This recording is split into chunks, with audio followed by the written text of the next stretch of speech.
Well, congratulations on the film last night. Saw Thank it you. last night. Was very scared. Excellent.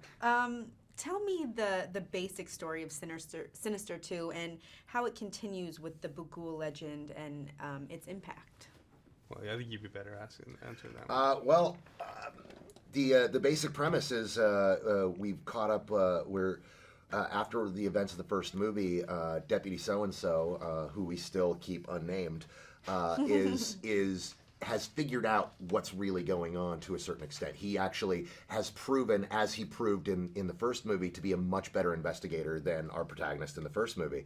And so now he's trying to stop it, but he doesn't know how, and neither do we. And so it's all about him kind of unraveling the mystery, and he sets out and he thinks he knows how to stop this by burning down this house. He goes to this place to burn it down before people have moved in, and there are squatters there, and there's already a family living there. And now he meets them, and he becomes emotionally invested in them, and now wants to try to prevent happening to them what happened to the Oswalt family in the first film. And he was pretty successful, 50-50. We'll see. He does kind of all right. Yeah, you did good. And I know you're new to Sinister too. How did you sort of get acquainted and start working with Cargill? Well, I got chosen for this project through Twitter, which was kind of a bizarre way to get a job. But Yeah. I didn't know that's how they contacted you. Yeah. Did Scott tweet you? I follow Scott Derrickson on Twitter, and he tweeted in January of 2014, "Oh my God, just saw this movie Citadel on Netflix. Everyone, let's check it out." Blah blah blah. Right. So I just replied to that tweet and said thanks. So then he started following me and asked me a dozen questions about Citadel and said, you'd be the perfect director for Sinister 2.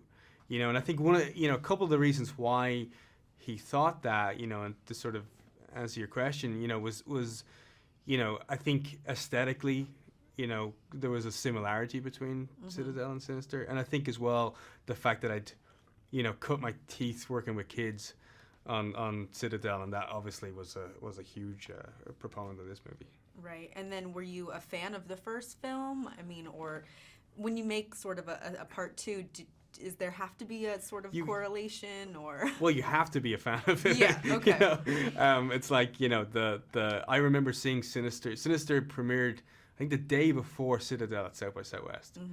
So that's where I first saw it, and I'm obviously a huge horror film fan, but I hadn't seen a horror film come out of the studio system that I enjoyed in such a long time, So I was a fan of it, and so when I read the script, I was a little skeptical that it might be just a rehash, or some sort of like quick cash-in sequel where it's like, the cheaper version of Ethan Hawke, in a house just watching movies.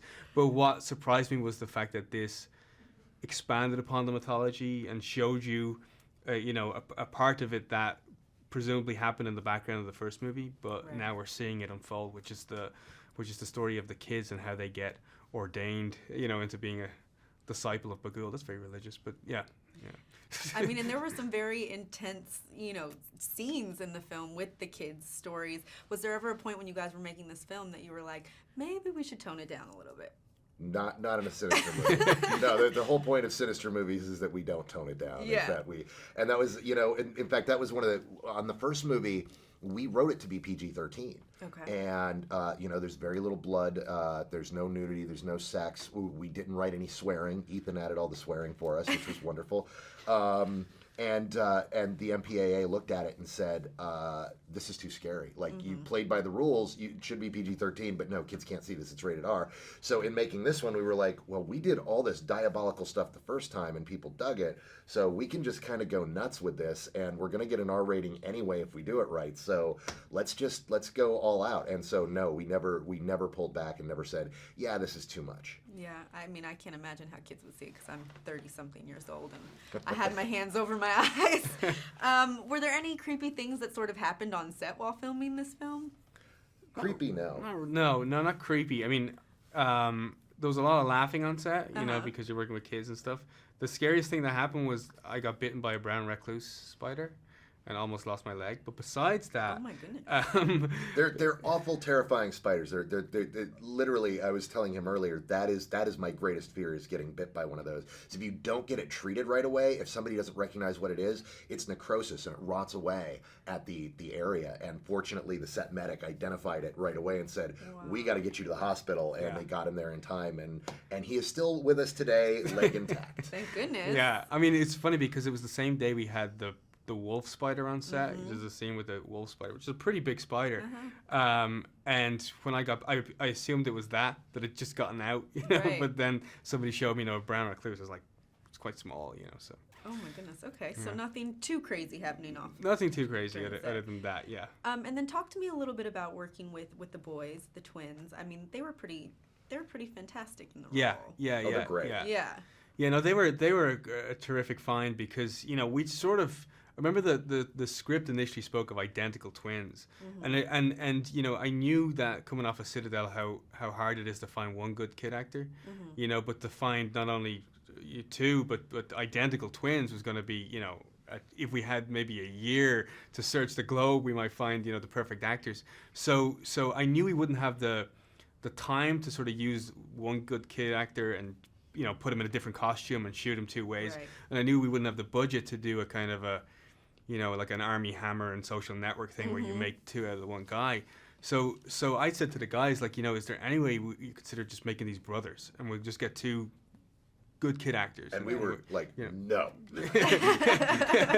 and the no, I mean what came back was if we have to go there, that's what we'll do. But just keep an eye out for twins, and then we Which found, was our passive-aggressive way of saying no. and then Terry Taylor, a casting director, she found these guys in the first week. Wow. Which was just this weird coincidence, and we found them. They play hockey, and one of the ways I found the kids on Citadel was in local sports clubs, because I think when you get a kid who already has a manager, you know what I mean, or they have these kind of theatrical parents that wanted them to be actors since they were still in the womb, like you kind of get an artificial kind of performance, whereas these guys, they feel like kids, Right. but they have what a lot of 10-year-olds lack because of their sports background, which is a discipline and a focus and all that kind of stuff. So you get the best of both worlds. So they Very worked out smart. great. Yeah, they did amazing.